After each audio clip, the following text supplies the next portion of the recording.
সম্মানিত বন্ধুগণ, আপনাদের সকলের প্রতি শান্তি। সালামুন আলাইকুম। শুরু করছি ফজরের কোরআন পাঠ।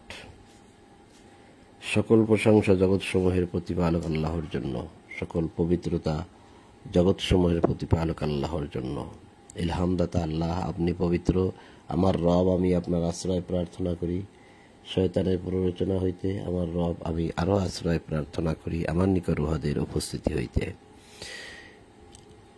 দয়াময় পরম দয়ালু আল্লাহর নামে আরম্ভ করিতেছি 3 নম্বর সূরা আল ইমরান আয়াত 64 থেকে। সূরা আল ইমরান আয়াত 64 থেকে আল্লাহ বলছেন, কুল ইয়া আহলাল কিতাব, কুল ইয়া আহলাল কিতাব তাআলাউ ইলা কালিমাতিন সাওয়াইন বাইনানা ওয়া বাইনাকুম আল্লা না'বুদা ইল্লাল্লাহ ওয়া লা নুশরিকা বিহি শাইআন ওয়া লা ইয়াত্তাখিযা বা'দুনা বা'দান আরবাবাম মিন দুনিল্লাহ ফাইন তাওয়াল্লাউ ফাকুলু আশহাদু বিআন্না মুসলিমুন। বলো, তুমি বলো। আল্লাহ বলছেন যে তুমি বলো, হে কিতাবীগণ, ইয়া আহলাল কিতাব, হে কিতাবের আহাল, কিতাবের অধিবাসীগণ, কিতাবধারীগণ বা হে কিতাবীগণ, আসো সে কথায় যাহা আমাদের ও তোমাদের মধ্যে এক। তোমরাও যেটা মানো আমরাও সেটা মানি, সে কথাইটাই মানো। যে কথায় তুমি আমি এক, সে কথাটাই মানো। কারণ তোমরা তো বলো যেন আমরা আল্লাহ ব্যতীত কাহারও ইবাদত না করি, এটা তো তোমরাও মানো। তো সেই কথাটাই মানো। আসো আমরা সে কথার উপর স্থির থাকি, কোনো কিছুকেই তাহার শরিক করি না, এটাও তো তোমরা মানো, বলো। হ্যাঁ, তাহলে আসো যে তোমার আমার দ্বারা জানি কোনো কিছুতেই আল্লাহ শরিক না হয়, এবং আমাদের কেহ কাহাকেও আল্লাহ ব্যতীত রব হিসাবে গ্রহণ না করি। আমাদের কেহই কাহাকেও আল্লাহ ছাড়া রব হিসাবে যেন গ্রহণ না করি। আসো এই কথাটার মধ্যে আসো। এই কথাটা তো তোমরাও বলো যে আমরা একমাত্র রব হিসাবে আল্লাহকেই মানি, এটা বলো না? তা আসো সেই কথার মধ্যেই আসো। এই কথাগুলো যদি তোমার আমার মধ্যে ঠিক থাকে তাহলে আল্লাহ আগে কি? এক হচ্ছে কি যে আল্লাহ ব্যতীত অপর কাহারও ইবাদত করব না, এক, কোনো কিছুকেই তাহার শরিক করব না, 2, এবং রব হিসাবে আল্লাহ ছাড়া অন্য কাউকে মানব না, 3। এই 3টি কথার মধ্যেই আসো। তোমরাও তো এটা বলো। তো মুখে বলো তোমরা ঠিকই, কিন্তু এই কথাগুলো তোমরা কাজে পরিণত করো না। কাজে যদি তোমরা এই 3টি কথা পরিণত করতে, তাহলে আল্লাহর প্রত্যেকটা আদেশ তোমাদের দ্বারা পালন হইতো, আমাদের দ্বারাও পালন হইতো। এটা তো মুখে বলো, স্বীকার করো। তাহলে আসো সেই কথার মধ্যেই আসো। ফাইন তাওয়াল্লাউ ফাকুলু আশহাদু বিআন্না মুসলিমুন, যদি তাহারা মুখ ফিরিয়ে নেয়, অর্থাৎ এই কথাগুলো যদি তারা ঠিক মতো না মানে, তবে বলো তোমরা সাক্ষী থাকো, অবশ্যই আমরা মুসলিম। তোমরা যদি মুখ ফিরিয়ে নেও বা তোমরা এই 3টি কথা যদি তোমরা না মানো, তাহলে তোমরা সাক্ষী থাকো যে আমরা আল্লাহর নিকট আত্মসমর্পণ করেছি, আমরা তার আদেশের বাহিরে চলতে পারি না। তোমরা সাক্ষী থাকো, বলো। এই কথা বলে দাও তাদেরকে, হে কিতাবীগণ, ইয়া আহলাল কিতাব, হে কিতাবীগণ, লিমা তুহাজ্জুনা ফি ইব্রাহিম মা উনজিলাতিত তাওরাতু ওয়াল ইনজিলু ইল্লা মিন বাদিহি আফালা তাআকিলুন। ইব্রাহিম সম্বন্ধে কেন তোমরা তর্ক করো? লিমা তুহাজ্জুনা, হজ, তোমরা কেন তর্ক করো? অথচ তাওরাত ইনজিল তো তাহার পরেই অবতীর্ণ হইয়াছিল। তোমরা কি বুঝো না? হ্যাঁ, তোমরা তো সেই সব লোক যে বিষয়ে তোমাদের সামান্য জ্ঞান আছে, সে বিষয়ে তোমরাই তো তর্ক করিয়াছ। তবে যে বিষয় তোমাদের কোনো জ্ঞান নাই, সে বিষয়ে কেন তর্ক করিতেছ? আবার আসতেছে, ফালিমা তুহাজ্জুনা, কেন তর্ক করিতেছ ফিমা লাইসা লাকুম বিহি ইলমুন, যে বিষয়ে তোমাদের কোনো জ্ঞান নেই। সে বিষয়ে কেন তর্ক করিতেছ? আল্লাহ জ্ঞাত আছেন এবং তোমরাও জ্ঞাত নও। অর্থাৎ আল্লাহু ইয়ালামু ওয়া আনতুম লা তা'লামুন, আল্লাহ জানেন তোমরা জানো না। ইব্রাহিম ইহুদিও ছিল না, খ্রিস্টানও ছিল না। সে ছিল একনিষ্ঠ আত্মসমর্পণকারী এবং সে মুশরিকদের অন্তর্ভুক্ত ছিল না। এই যে আল্লাহ ঘোষণা করলেন যে ইব্রাহিম ইহুদিও ছিল না, খ্রিস্টানও ছিল না, অর্থাৎ তোমরা যে দুটি জাতি, দুটি সম্প্রদায়, নিজেরা কেউ খ্রিস্টান দাবি করো, কেউ ইহুদি দাবি করো, আল্লাহ দেয় না কিন্তু এই সমস্ত নাম, তারা দাবি করে আর কি।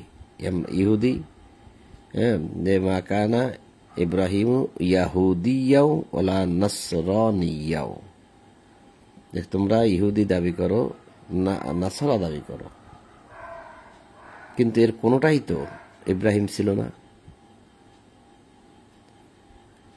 সে ছিল একনিষ্ঠ আত্মসমর্পণকারী। কিসের খ্রিস্টান, কিসের ইহুদি, কিসের কি? সে আত্মসমর্পণকারী, মুসলিমান। সে আত্মসমর্পণ করেছিল আমার কাছে। সে আমার ইচ্ছে চলতো, তোমাদের কোনো মানুষের ইচ্ছে চলতো না। তো তোমরা তো বলতো আমরা ইহুদি, আমরা হেদায়েতকারী, আমরা হেদায়েত প্রাপ্ত, নাসারা, আমরা সাহায্যকারী, আমরা সাহায্য প্রাপ্ত, এই সমস্ত কথা তোমরা বানাইছো, তোমরা বলো, কিন্তু আল্লাহ তো বলনি। আবার তোমরা ইব্রাহিম সম্বন্ধে তর্ক করো। সে ছিল আত্মসমর্পণকারী এবং মুশরিকদের অন্তর্ভুক্ত সে ছিল না। নিশ্চয়ই মানুষের মধ্যে তাহারা ইব্রাহিমের ঘনিষ্ঠতম। মানুষের মধ্যে তাহারা ইব্রাহিমের একদম ঘনিষ্ঠতম, যাহারা তাহার অনুসরণ করিয়াছে। যাহারা ইব্রাহিমের অনুসরণ করিয়াছে। এখন বলবেন ইব্রাহিমের অনুসরণ কিভাবে করব? এই যে সে ছিল মুসলিমান, সে মুসলিম ছিল, আত্মসমর্পণকারী ছিল। আল্লাহ যখন তাকে বললেন আত্মসমর্পণ করো, সঙ্গে সঙ্গে বলল আসলামতু লিরাব্বিল আলামিন। ইয ক্বালা লাহু রাব্বুহু আসলিম, তার রব যখন তাকে বললেন আসলিম, আত্মসমর্পণ করো, ক্বালা, সে বলল আসলামতু লিরাব্বিল আলামিন, জগৎ সমূহের প্রতিপালকের প্রতি আত্মসমর্পণ করলাম। পারবেন কি? আমরা হয়েছি কি সেরকম? পারছি কি সঙ্গে সঙ্গে? তাহলে ইব্রাহিমকে যারা অনুসরণ করবে, অর্থাৎ তার মতো করে যারা আত্মসমর্পণ করবে, তাদের কথা বলা হচ্ছে এই আয়াতে, যে নিশ্চয়ই মানুষের মধ্যে তাহারা ইব্রাহিমের ঘনিষ্ঠতম। অর্থাৎ ইব্রাহিমকে আল্লাহ ভালোবেসেছেন। আপনি আমি যদি ইব্রাহিমের অনুসরণ করি, তাহলে আল্লাহ আপনাকে আমাকে ভালোবাসবেন। তো মানুষের মধ্যে যাহারা ইব্রাহিমের ঘনিষ্ঠজন, যাহারা তাহার অনুসরণ করিয়াছে, ইব্রাহিমকে যারা অনুসরণ করেছে, এবং এই নবী ও যাহারা ঈমান আনিয়াছে, আর আল্লাহ মুমিনদের অভিভাবক। তাহলে এই নবীকে আল্লাহ বলছে যে এই নবী, ও হাযান নবিয়্যু, অর্থাৎ যার উপরে এই কিতাব নাজিল হয়েছেন তিনি নবী। এই নবীকেও যারা, এই নবীরও তারা ঘনিষ্ঠজন, তারা ঘনিষ্ঠজন, এবং যাহারা ঈমান আনিয়াছে, যারা ঈমান আনিয়াছে নবীর প্রতি, ইব্রাহিমের প্রতি, কিতাবের প্রতি, পরকালের প্রতি, ফেরেশতাগণের প্রতি ইত্যাদি ইত্যাদি, তারাও এই তাদের ঘনিষ্ঠজন, অর্থাৎ ইব্রাহিমের ঘনিষ্ঠজন।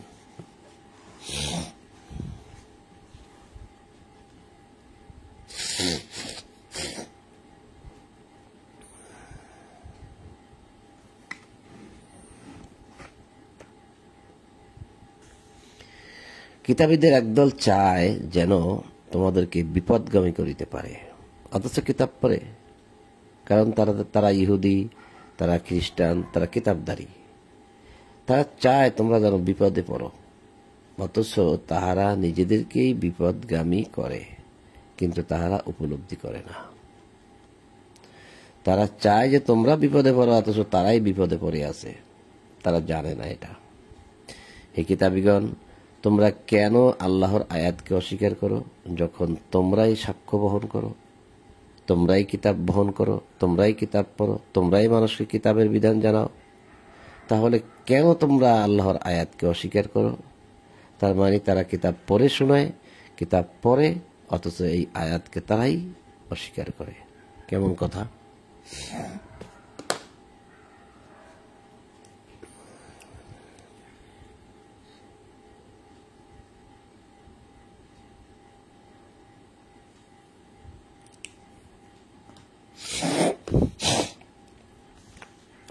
আবার ইয়া আহলাল কিতাব লিমা তালবিসুল হাক্কা বিল বাতিলি ওয়া তাকতুমুল হাক্কা ওয়া আনতুম তা'লামুন।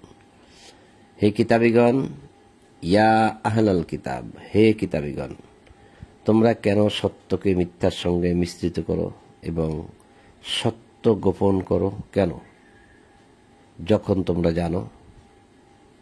তো এইটা বর্তমানে এখনো বিদ্যমান। তারা কিতাব বহন করে, কিতাব পড়ে, কিতাব পড়ে শোনায় মানুষকে। তারা জেনে বুঝে সত্যকে মিথ্যার সঙ্গে মিশ্রিত করে এবং জেনে বুঝে সত্যকে গোপন করে চলে। সূরা বাকারার 42 নম্বর আয়াতেও কথাটা বলা হয়েছে, ওয়ালা তালবিসুল হাক্কা বিল বাতিলি ওয়া তাকতুমুল হাক্কা ওয়া আনতুম তা'লামুন। তোমরা সত্যের সঙ্গে মিথ্যাকে মিশ্রিত করো না এবং জেনে বুঝে তোমরা সত্য গোপন করো না। আছে অর্থাৎ তোমরা সত্যের উপরে মিথ্যার পোশাক পরিয়ে দিও না, ডেকে দিও না, সত্যকে ডেকে দিও না মিথ্যার পোশাক দ্বারা, আর জেনে বুঝে তোমরা তা গোপন করো না। এখানেও ভিন্ন রকম, যে তোমরা কেন সত্যকে মিথ্যার সঙ্গে মিশ্রিত করো এবং সত্য গোপন করো কেন, যখন তোমরা তা জানো। এই যে আল্লাহর বাণী, আল্লাহর বিধান, কিতাব আল কোরআন, এবং এটাকেই মানতে হবে, এটার বাইরে যাওয়া যাবে না। এটার বাহিরে কোনো কিতাবকেও বিধান হিসাবে মানা যাবে না। ব্যাখ্যার জন্য মানা যেতে পারে, আলোচনার জন্য মানা যেতে পারে, বোঝার জন্য মানা যেতে পারে, সব রকম উপায় উপকরণ আপনি নিতে পারেন এই কিতাবকে বোঝার জন্য, কিন্তু বিধান হিসাবে নয়। বিধান এখান থেকে।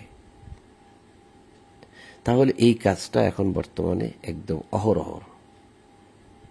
কিতাব পড়ে, কিতাব পড়ে শোনায়, জানে, সবকিছু বোঝে, কিন্তু সত্যকে গোপন করে এবং সত্যের সঙ্গে মিথ্যাকে মিশ্রিত করে। এটা এখন বর্তমানে একদম এভেলেবেল সবখানে, সব জায়গায়।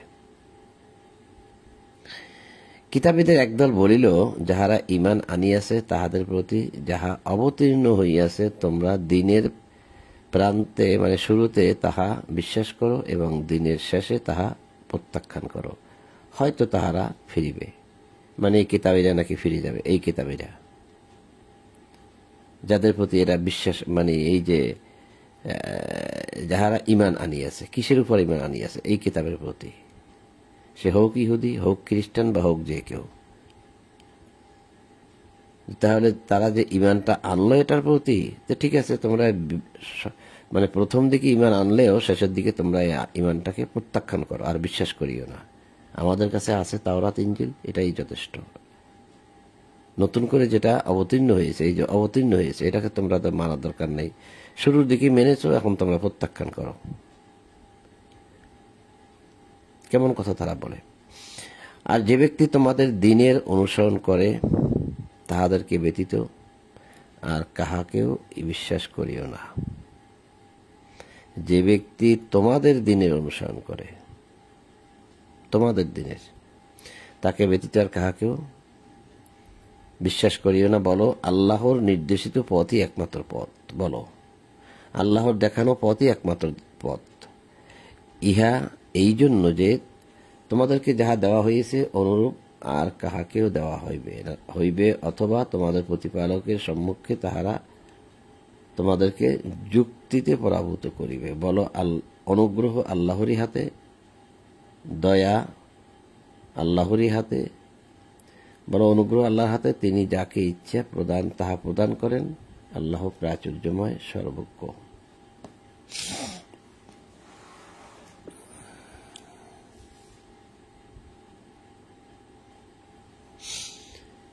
তিনি স্বীয় অনুগ্রহের জন্য যাহাকে ইচ্ছা বিশেষ করিয়া বাছিয়া লন। কাকে তিনি অনুগ্রহ করবেন, কাকে তিনি রহমত দান করবেন। বিরহমাতিহি মান ইয়াশাউ ইয়াখতাসসু বিরহমাতিহি মান ইয়াশা। তিনি স্বীয় অনুগ্রহের জন্য যাহাকে ইচ্ছা বিশেষ করিয়া বাছিয়া নেন। আল্লাহ মহা অনুগ্রহশীল। কার প্রতি তিনি দয়া করবেন, কার প্রতি তিনি রহমত করবেন, কাকে এই কিতাবের জ্ঞান দান করবেন, আল্লাহ বেছে নেন। আল্লাহ বেছে নেন, বাঁচিয়া লয়। কিতাবীদের মধ্যে এমন লোক রহিয়াছে যে বিপুল সম্পদ আমানত রাখিলেও ফেরত দেবে, মানে ভালো মানুষ আছে। আবার এমন লোকও আছে যাহার নিকট একটি দিনারও আমানত রাখিলে তাহার পিছনে লাগিয়া না থাকিলে সে ফেরত দেবে না। ইহা এই কারণে যে তারা বলে নিরক্ষরদের প্রতি আমাদের কোনো বাধ্যবাধকতা নাই, এবং তাহারা জানিয়া শুনিয়া আল্লাহ সম্পর্কে মিথ্যা বলে। ইহা এই কারণে যে তাহারা বলে নিরক্ষরদের প্রতি আমাদের কোনো বাধ্যবাধকতা নেই। নিরক্ষর লোক উম্মি, ফিল উম্মিয়িনা সাবিলুন, যারা নিরক্ষর, অক্ষর জ্ঞান সম্বন্ধে ধারণা নাই, লেখাপড়া করে নাই, লেখাপড়া সম্বন্ধে কোনো জ্ঞান নাই, এই জাতীয় মানুষের উপর আমাদের কোনো বাধ্যবাধকতা নাই যে তাদের কথা আমার মানতেই হবে। বিষয়টা তারা এরকম বলতেছে, কাজেই তারা যদি আমাদের প্রতি দিনার টাকা পয়সা জমা রাখে তা যে আবার ফেরত দিতে হবে এমন বাধ্যবাধকতা নেই, কারণ তারা তো নিরক্ষর, আমরা জ্ঞানী, আমরা শিক্ষিত। কাজেই তাদের ব্যাপারে আমরা যেটা বলবো সেটাই চূড়ান্ত হবে। তাদের টাকা পয়সা আমরা ফেরত দেব কি দেব না এটা আমাদের ব্যাপার, আমরা বাধ্য নই তাদেরকে ফেরত দিতে। তারা বলে এই যে কিতাবীদের মধ্যে এমনও লোক রহিয়াছে যে বিপুল অর্থ সম্পদ আমানত রাখিলেও ফেরত দেবে। আবার এমন লোক আছে যাহার নিকট একটি দিনারও আমানত রাখিলে সে ফেরত দেবে না। ওইটা ফেরত পাইতে হলে তার পিছনে লাগিয়ে থাকতে হবে অনবরত, এবং বলতে হবে বারবার যে ভাই দেও দেও দেও, ফেরত দেবে না। কি কারণে ফেরত দেবে না? ইহা এই কারণে যে তারা বলে নিরক্ষরদের প্রতি আমাদের কোনো বাধ্যবাধকতা নেই। সে তো নিরক্ষর, সে তো উম্মি, সে আমাদের কাছে টাকা পয়সা জমা রাখছে, রাখুক। এমনটা বাধ্যের মধ্যে আমরা নাই যে তাকে ফেরত দিতেই হবে। দেখেছেন তো বর্তমানে আমি যখন মাঝে মধ্যে একটু খবর দেখতাম যে প্রচুর পরিমাণ ফিলিস্তিনিকে হত্যা করা হচ্ছে, ধর্ষণ করা হচ্ছে, অনাহারে মৃত্যুর দিকে ঠেলে দেওয়া হচ্ছে, ধর্ষণও করা হয়েছে। তখন খবরের চ্যানেল দেখছি যে তারা বলে যারা ধর্ষণ করেছে, যারা অপরাধ করেছে ইসরায়েলি, তারা বলে যে ফিলিস্তিনিদের ব্যাপারে আমাদের কোনো বাধ্যবাধকতা নেই, আমরা তাদেরকে যা ইচ্ছে তাই করতে পারি, যা ইচ্ছে তাই করতে পারি, ধর্ষণ করতে পারি, হত্যা করতে পারি, সবকিছু করতে পারি, এটা আমাদের জন্য বৈধ। এই ইসরায়েলিদের কথা যেটা খবরে আমি শুনেছি। তাহলে এই যে কথাটা যে বাধ্যবাধকতা নাই, আর বর্তমানে যে সেই কথাটা মিলে গেল। তারাও ইসরায়েলবাসী, তারাও দাবি করে যে আমরা এক নবীর অনুসারী, আমরা ইহুদি, আমরা মূসার অনুসারী, তারা দাবি করে, যারা আজকে ইসরায়েলের অনুসারী। আর ফিলিস্তিনরা দাবি করে তারা সব নবীরই অনুসারী, তাদের নিকট মুহাম্মদ রাসূলুল্লাহ সহ সব নবীকে তারা বিশ্বাস করে। তবে এটা বিশ্বাসের বিষয়, কাজে বাস্তবায়ন কতটুকু তা কিন্তু আমরা জানি না। তাদের মধ্যে এই বাস্তবায়ন আছে কিনা তা আমরা জানি না, পাইও নাই আমি, কারণ সেখানে আমাদের যাওয়ার সুযোগ হয় না। এবং তারা কি করে না করে, হয়তো আমাদের বর্তমানে সমাজের মতোই সবকিছু করে, কিছুটা পরিবর্তন আছে, কিন্তু আসলে তারা যে একনিষ্ঠভাবে ইব্রাহিমের মতো এই কিতাবের প্রতি আত্মসমর্পণ করছে, আমার কাছে সেটা মনে হয় না। যাকে এগুলো ভিন্ন কথা বলে ফেললাম। তা আল্লাহ বলছেন যে তারা একটি দিনারও ফেরত দেবে না, এবং তারা বলে যে নিরক্ষরদের প্রতি আমাদের কোনো বাধ্যবাধকতা নাই, এবং তাহারা জানিয়া শুনিয়েই আল্লাহ সম্পর্কে মিথ্যা বলে, ওই কিতাবের অধিকারীরা। হ্যাঁ, কেহ তাহার অঙ্গীকার পূর্ণ করিলে এবং তাকওয়া অবলম্বন করিয়া চলিলে আল্লাহ অবশ্যই মুত্তাকীদেরকে ভালোবাসেন। যাহারা আল্লাহর সঙ্গে কৃত প্রতিশ্রুতি ও নিজেদের শপথকে তুচ্ছ মূল্যে বিক্রয় করে। কিভাবে প্রতিশ্রুতি অঙ্গীকার? কিভাবে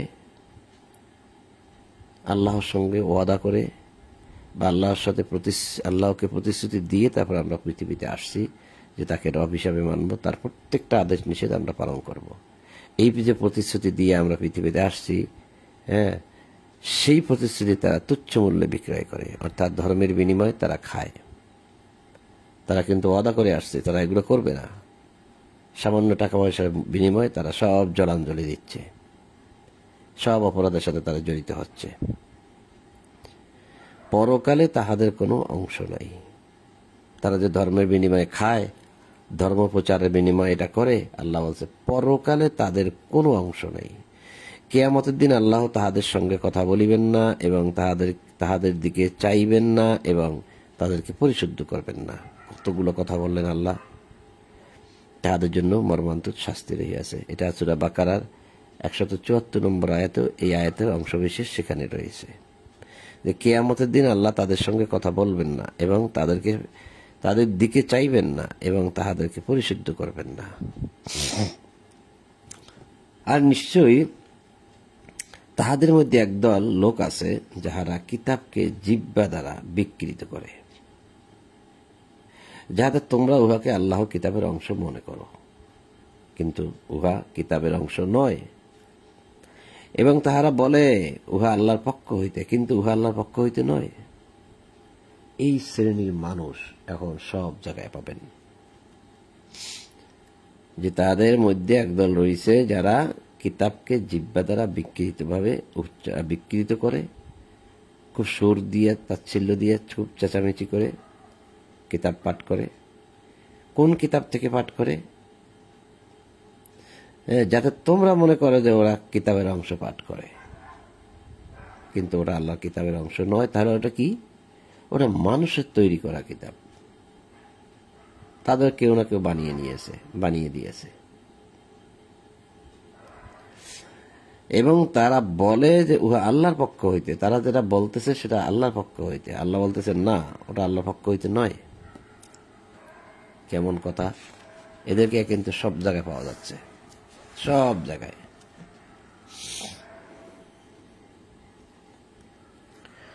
তাহারা জানিয়া শুনিয়া আল্লাহ সম্পর্কে মিথ্যা বলে। কোন ব্যক্তিকে আল্লাহ কিতাব, হিকমত, নবুয়াত দান করিবার পর সে মানুষকে বলিবে আল্লাহর পরিবর্তে তোমরা আমার দাস হয়ে যাও, ইহা তাহার জন্য সঙ্গত নয়।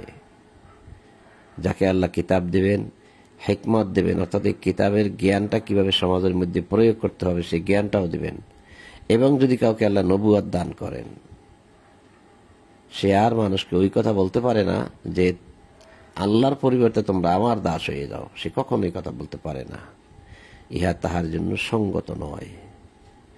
বরং সে বলিবে তোমরা রব্বানি হয়ে যাও, অর্থাৎ রবওয়ালা হয়ে যাও, রবের হয়ে যাও, আল্লাহর হয়ে যাও, যেহেতু তোমরা কিতাব শিক্ষা দান করো এবং যেহেতু তোমরা অধ্যয়ন করো।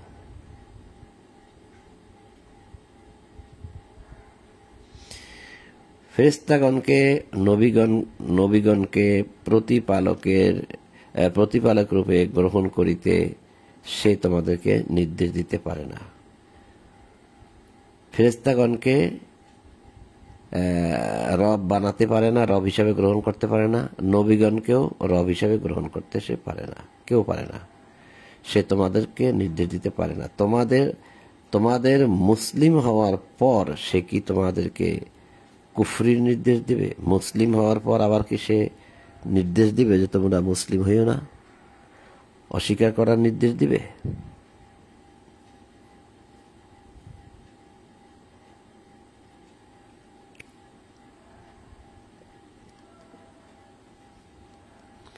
সম্মানিত বন্ধুগণ, সূরা আলে ইমরানের ৮০ নম্বর আয়াত পর্যন্ত পাঠ করলাম। একেবারেও কম নয়, ৬৪ নম্বর আয়াত থেকে শুরু করে ৮০ পর্যন্ত পড়েছি। মোটামুটি কিছু একটা পড়া হলো। সকালবেলা আল্লাহ কোরআন তেলাওয়াত করতে বলেছে, আমরা করলাম। ভুলভ্রান্তি আল্লাহর নিকট ক্ষমা প্রার্থনা করি। কোরআনের সাথে আপনারা যুক্ত ছিলেন, যারাই ছিলেন, আমিও ছিলাম। আল্লাহ ফজরে পড়তে বলছে, পড়লাম, আপনারা শুনলেন। পড়া শোনা কিন্তু একই কথা। আল্লাহর নিকট প্রার্থনা যে আমাদের রব, আপনি আমাদেরকে কিতাবের আইন মতো চলার সুযোগ করে দিন, তৌফিক দান করুন। আপনি আমাদেরকে মুসলিম হিসাবে কবুল করুন। আমাদের রব আমাদেরকে, আমরা যেন আত্মসমর্পণকারী না হইয়া কোনো অবস্থাতেই মৃত্যুবরণ না করি, আপনি আমাদেরকে কবুল করুন। রব্বানা ওয়া তাকাব্বাল দুআ। তো সম্মানিত বন্ধুগণ, আজ এ পর্যন্তই। আপনাদের সকলের প্রতি শান্তি। সালামুন আলাইকুম। সকল প্রশংসা জগৎসমূহের প্রতিপালক আল্লাহর জন্য। এই বলেই আজ ফজরের কোরআন পাঠ এই পর্যন্তই সমাপ্ত করলাম।